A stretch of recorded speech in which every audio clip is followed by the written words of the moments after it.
In the short-term memory recall section, you'll be presented with information and must recall it a few moments later. The information may be presented as audio clips or visual text and may contain phrases, word pairings, or alphanumeric digits. The information is followed by a brief pause of about 10 seconds and then the opportunity to answer the question in a text field or multiple choice answer. This section of the test tests memory and selective attention for written and audible information.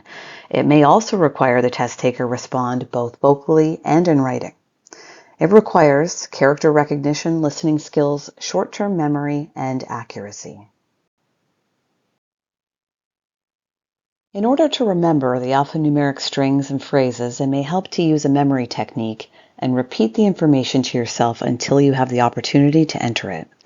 For visual learners, hovering your fingers over the keyboard in order of the number of sequence may be helpful.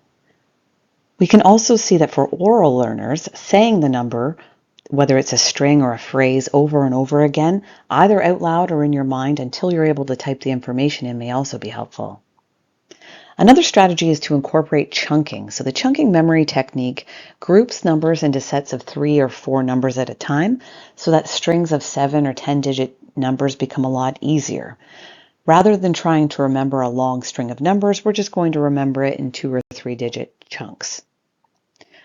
Ideally, a combination of these memorization techniques may be the best approach.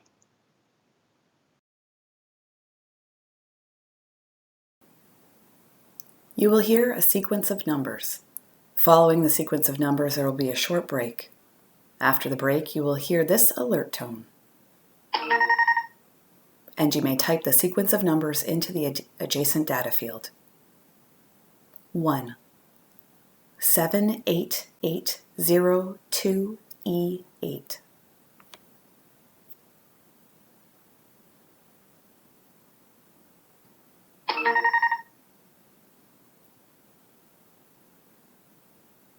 2.